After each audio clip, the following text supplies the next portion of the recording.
నిన్ను ఒంటరిని చేస్తాడు ఆయన. ఒక ఆదరించే మనిషి ఉండరు, ఓదార్చే మనిషి ఉండరు, ధైర్యపరిచే మనిషి ఉండరు, వెన్ను తట్టేవారు ఉండరు. ఎవరన్నా అరాకొర ఉంటే నువ్వు ఎటు చెబితే అటు పోతాననేవాళ్ళే తప్ప నిన్ను బ్యాలెన్స్ చేయడానికి కానీ, నిన్ను ఆదరించడానికి కానీ, ధైర్యపరచడానికి కానీ, ఒక ఆలోచన చెప్పడానికి కానీ ఉండరు. ఖాళీ అయిపోతాం. ఎస్తేరుని చూడు ఎంత బాగా అక్కడి నుంచి తీసుకెళ్ళి ఒంటరిగా తీసుకెళ్ళి అన్ని జనుల మధ్యలో కూర్చోబెట్టాడు. అవునా? యోసేపుకు వాళ్ళ నానంటే ఎంతో ఇష్టం. తీసుకెళ్ళి అక్కడ కూర్చోబెట్టాడు ఐగుప్తులో. చిన్నోడు 17 ఏళ్ళు, పాపం, లోకం తెలియదు. తండ్రి దగ్గర అల్లారు ముద్దుగా పెరిగాడు, లోకం తెలీదు. ఈరోజు వెళ్ళి గాడి చాకిరి చేయాల్సి వచ్చింది. పాపం చేశాడు. పోయి ఒక బానిస జీవితం అంటే, ఒక రాకుమారులాగా పెరిగినోడు, ఒక రాజకుమారులాగా పెరిగినోడు పోయి బానిసలాగా ఊడిగం చేయాలంటే ఎంత దారుణమైన విషయం అది. కానీ నడిపించాడు.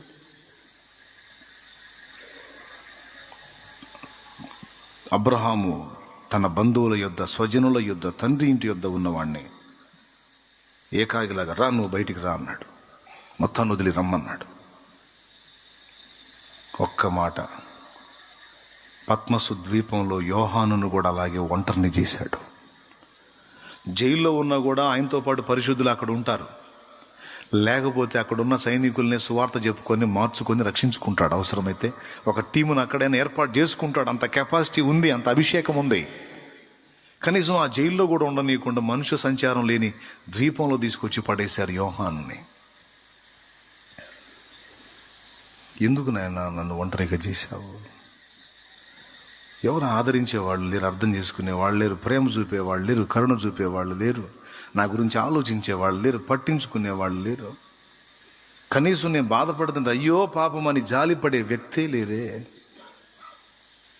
ఎందుకయ్యా నన్ను ఇక్కడ తీసుకొచ్చేసావు? ఎస్తేరు ఏడ్చుండాలి. అసలు స్టార్టింగే తల్లిదండ్రులు లేనిది, అనాథ. మొర్దెకై పెంచాడు. కన్న ప్రేమ కన్నా పెంచిన ప్రేమ గొప్పది అంటారు కదా. ఇప్పుడు ఆ ప్రేమ కూడా దూరమై అంతఃపురంలో రాణి అయితే అయింది, కానీ అన్ని భోగాలైతే ఉన్నాయి, కానీ తనకు ప్రశాంతత ఉంటుందా? తన వారందరికీ దూరమై. యోసేపు జీవితం అదే, అబ్రహాం పరిస్థితి అదే, దానియేలు పరిస్థితి అదే, ప్రకటన గ్రంథ రచయిత యోహాను పరిస్థితి అదే. కానీ మీరు గమనించండి, అందరినీ దూరం చేసి, అందరి విషయంలో వాళ్ళని ఒంటర్లను చేసి, ఖాళీ చేసి వదిలేశాడా దేవుడు? ఆశీర్వదించాడా? యాకోబును కూడా. యాకోబు ఒక్కడే ఒంటరిగా మిగిలిపోయెను అన్నది వాక్యం. అలా ఏకాకుల్ని చేసి దేవుడు ఎంత దీవెనకరంగా మార్చాడండి. వారిలో ఒంటరి అయినా వాడు 10 వందలగును. వారిలో ఒంటరి అయినా వాడు 10 వందలగును. ఎన్నికలేని వాడు, ఎన్నికలేని వాడు బలమైనటి జనమగును, బలమైనటి జనమగును. లెమ్ము తేజరిల్లుము నీవు, వెలుగు వచ్చియున్నది. లెమ్ము తేజరిల్లుము నీవు, వెలుగు వచ్చియున్నది. ఏం పాట! ఆణిముత్యం. వారిలో ఒంటరి అయిన వాడు 1000 మంది అగును, ఎన్నిక లేని వాడు బలమైన జనమగును. నా చెల్లి, నిన్ను ఒక ఆశీర్వాదకరమైన పాత్రగా చేయటానికి ఆయన అందరినీ దూరం కావటానికి అనుమతించి ఒంటరిగా చేసే అవకాశం ఉంది. కృంగిపోవద్దు. దేవుడు అలా నిన్ను ఒంటరిగా చేశాడు అంటే దాని అంతరార్థం ఏంటో తెలుసా? ఆయన నీతో గడపాలనుకుంటున్నాడు, నీకు కొన్ని చెప్పాలనుకుంటున్నాడు, నీకు కొన్ని నేర్పాలనుకుంటున్నాడు, కొన్ని అనుభవాలు నీకు అవగాహన కల్పించాలనుకుంటున్నాడు. ఇక ఆయన సహవాసంలో నువ్వు ఉండునట్లు, ఎవ్వరు నిన్ను అభ్యంతర పరచకుండున్నట్లు అవసరమైతే ఇతరులను నీ నుండి దూరం చేస్తాడు ఆయన. హల్లెలూయా. కొన్నిసార్లు ఇంకొక అనుభూతి కలిగిద్ది, ఇంకొక అనుభవం కలిగిద్ది. అందరూ ఉంటారు మనకి, వాళ్ళ మధ్యలోనే మనం ఉంటాం. కానీ ఇన్నర్ ఫీలింగ్ ఏంటో తెలుసు, నేను ఒంటరిని. నన్ను ఎవరు అర్థం చేసుకోరు, నా మనసును ఎవరు గుర్తించరు, నన్ను ఎవరు ప్రేమించరు. ఏదో ఈ మనుషుల మధ్యలో ఉన్నాను కానీ నేను అరణ్యంలో ఉన్నట్టే ఉన్నాను, నేను ఒంటరిగానే ఉన్నాను అని నీలో నీకున్న ఫీలింగ్. అలా ఇలా, ఎందుకంటే అనుభవంతోనే మాట్లాడుతున్నా, అవగాహన లేకుండా మాట్లాడట్లేదు. కాస్తో కూస్తో కొన్ని సంవత్సరాలు ఆయనతో నడిచిన అనుభవంలో ఆయన కదలికల్ని కొంచెం నేను గుర్తుపట్టిన కొంచెం మీకు అందిస్తున్నాను, నేను ఉపయోగపడతాయని. కృంగిపోకుండా ధైర్యం తెచ్చుకొని దేవుని కదలికల్ని గుర్తుపట్టి జాగ్రత్తగా ఆయనతో నడిచి సఫలులవుతారని మీకు బోధిస్తున్నా. దేవునికి మహిమ. ఇందులో నీకు ఏజ్ డిఫరెన్స్ కూడా లేదు. ఎస్తేరు పట్ల ప్లాన్ చూడండి. బాల్యంలోనే తల్లిదండ్రిని తీసేశాడు. చిన్ననాటి నుంచి అమ్మ ప్రేమకు నాన్న ప్రేమకు నోచుకొని ఒక అనాథలాగా పెరిగింది. భవిష్యత్తులో ఆ అనుభవంలోనే తను ప్రయాణం చేయాల్సి ఉంది. ఒకానొక ఘట్టం రాబోతుంది, అప్పుడు అమ్మ ఉండదు, నాన్న ఉండడు. అందరికీ తానే తల్లి తానే తండ్రి అన్నట్టుగా అందరినీ కాపాడాల్సిన మెట్లోకి వెళ్ళబోతుంది. అందుకు ముందే రెడీ చేసుకున్నాడు. Praise the Lord. నా ప్రియమైన దేవుని బిడ్డలారా, అలా ఒంటర్లను చేసి దేవుడు, ఖాళీ చేసి దేవుడు వాళ్ళని ఆశీర్వాదాలతో నింపాడు. ఏబు గ్రంథం మొదలుపెట్టి చదువుతూ చివరికి వెళ్ళి చదివి ఆశ్చర్యపోయా. ఏబుకు అక్క చెల్లెళ్ళు ఉన్నారంట, అన్నదమ్ములు ఉన్నారంట. పాపం ఏబు సమృద్ధిగా ఉన్నప్పుడు కలిశారు. అగచాట్లు స్టార్ట్ అయినాక ఒక్కళ్ళు కూడా అడ్రస్ లేరు.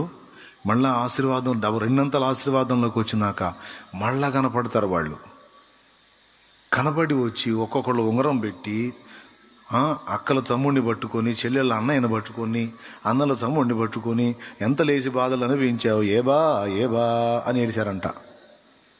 స్తోత్రం. ఏబు గోబలు గుయ్యమన్నదాకా ఏడిచారంట. నేను చెప్పాను, ఉంది చూడండి, కావాలంటే స్టార్టింగ్ నుంచి మీరు చూడండి, వాళ్ళు కనపడతారేమో, ఎండింగ్లో కనపడతారు. నాకు అనిపించింది, ఊరి నాయన ఇది ఎక్కడి విచిత్రం రా. పాపం ఆంతున్న బిడ్డల్ని కోల్పోయి, భార్య పనికి మాలిందై తిరుగుబాటు చేసి, దాసదాసి జనాంగం ఆయన అవమానపరిచి మాట్లాడి, సమస్తం కోల్పోయి, ఒళ్ళంతా రోగిష్ట అయిపోయి, ఏ విధంగా కూడా మనశ్శాంతి లేకుండా అల్లాడిపోయిన ఏబు అన్ని బాధలు పడుతుంటే ఆ స్నేహితులన్నా కనపడతారు కానీ ఈ రక్త సంబంధికులు కనపడరు. కానీ చివర చూడండి, మీరు చూడండి, నేను చెప్పింది నిజం కాదు. చూడండి 42వ అధ్యాయం 11వ వచనం. అప్పుడు అతని సహోదరులందరూ, అతని అక్క చెల్లెండ్రందరూ, సహోదరులందరూ అంటే అన్నదమ్ములు ఉన్నారు, అక్క చెల్లెండ్రు అందరూ అంటే తోడబుట్టిన చెల్లెళ్ళు ఉన్నారు, అక్కలు కూడా ఉన్నారు. అంటే అన్నలు ఉన్నారు, తమ్ముళ్ళు ఉన్నారు, అక్కలు ఉన్నారు, చెల్లెళ్ళు ఉన్నారు, మొత్తం ఉన్నారు. ఏ వగసాట్లు పడుతున్నప్పుడు ఎటు పోయారు అర్థం కాల. వాళ్ళనేం తిట్టుకోవాల్సిన అవసరం లేదు. దేవుడు తను చేయాలనుకున్న పని చేసేటప్పుడు ఎవరిని ఉండనీయడు, మొత్తం ఖాళీ. ఆఖరికి వైఫ్ కూడా రివర్సే. పాపం చూడండి, ఒంటరి. ఫ్రెండ్స్ వచ్చి కూడా 7 రోజులు ఫాస్టింగ్ ఉన్నారంట. ఏబు నల్లంత దూరం చూసి, అరే ఈందిరా మన ఏబేనా, అసలు ఏం బతుకు బతికాడు, ఈంది ఇట్ట అయిపోయాడని బాగా తట్టుకోలేక 7 రోజులు కూడు మానుకొని కూర్చున్నారంట. ఇంత ప్రేమించిన వాళ్ళు తీరా దగ్గరికి పోయి చేసి ఉంటావు, లేకపోతే ఎందుకు వచ్చింది ఈ పరిస్థితి, మంచోళ్ళకి ఎందుకు రానిస్తాడు, ఏదో దిక్కుమాలిన పనులు చేసి ఉంటావు, అందుకే ఇట్టయిందంట. అందుకే ఏవో ఫస్ట్ నుంచి చివరి దాకా వాదిస్తాడు.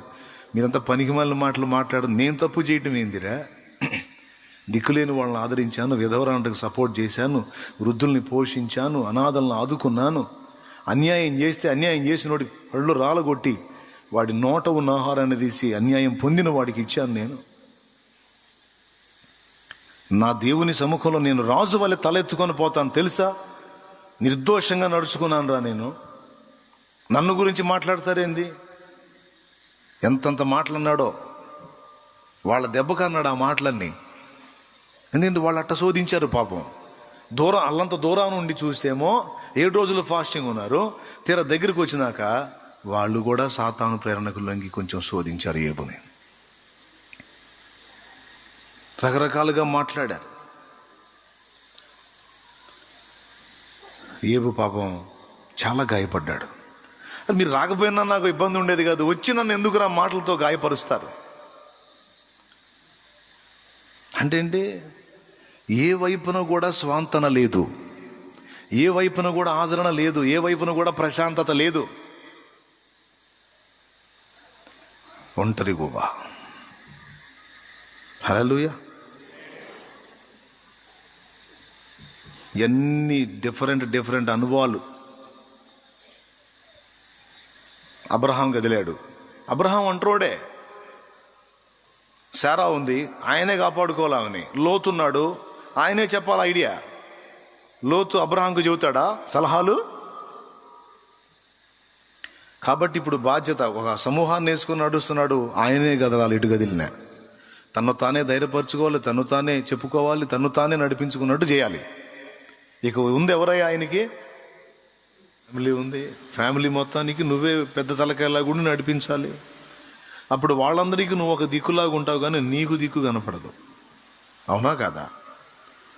అవునండి. ఒక స్త్రీ ఉంది, పిల్లలు ఉన్నారు, భర్త లేడు, కుటుంబాన్ని ఆమె నడపాలి. ఇప్పుడు ఆమెకు దిక్కెవరు?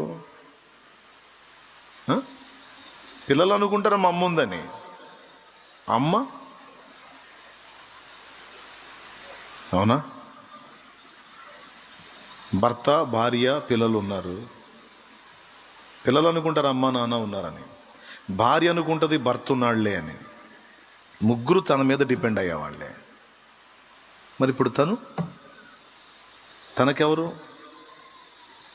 తనకు ఆలోచనకర్త ఎవరు? తనకు జ్ఞానం ఇచ్చేది ఎవరు? తనకు ఐడియా ఇచ్చేది ఎవరు? తను నడిపించేది ఎవరు?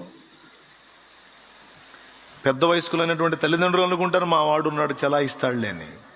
చివరికి వాళ్ళుండి వీళ్ళుండి అందరుండి ఎవ్వరు మొత్తాన్ని లాక్కొచ్చే విధానం లేదు. మొత్తం తన మీదే ఆధారపడ్డప్పుడు, అందరినీ లాగే బాధ్యత తీసుకున్నప్పుడు తను ఒంటరిగానే ఫీల్ అవుతాడు. నాకెవరు? నువ్వు తప్పెవరు? హల్లెలూయా. ఇంక దేవుడు తప్ప ఎవరున్నారండి? ఇంకా ఆదరణ, ఓదార్పు, ధైర్యం ఎవరు నడిపిస్తారు? ప్రియులారా, అబ్రహాము కూడా ఒంటరి అని చెప్పడానికి అని చెబుతున్నాను నేను. ఖాళీ చేస్తాడు దేవుడు. ఎందుకంటే మనం అలాగా అయినప్పుడే ఆయన పూర్తిగా మనల్ని కలుసుకోగలుగుతాడు, తన వశంలో ఉంచగలుగుతాడు, తను మనకి చేయాలనుకున్నవన్నీ కూడా చేయగలుగుతాడు. కాబట్టి నా ప్రియ దేవుని బిడ్డలారా, నీ తెలివి నిష్ఫలమైనప్పుడు, నీ జ్ఞానం వెరితనమైనప్పుడు కృంగిపోవద్దు. దేవుడు కదులుతున్నాడు నీ జీవితంలో. నీ ప్రయత్నాలు విఫలమైనప్పుడు దేవుడు కదులుతున్నాడు నీ జీవితంలో. నువ్వెంతో ప్రేమించేవారు నిన్ను శోధిస్తున్నప్పుడు, విసిగిస్తున్నప్పుడు, వేధిస్తున్నప్పుడు, అందరూ ఉండి కూడా ఒక ఒంటరిలాగా నిన్ను హింసిస్తున్నప్పుడు, లేదా అందరూ వదిలి వెళ్ళిపోయినప్పుడు చింతపడొద్దు, కృంగిపోవద్దు. దేవుడు కదులుతున్నాడు నీ జీవితంలో. కదులుతున్నాడు ఆయన.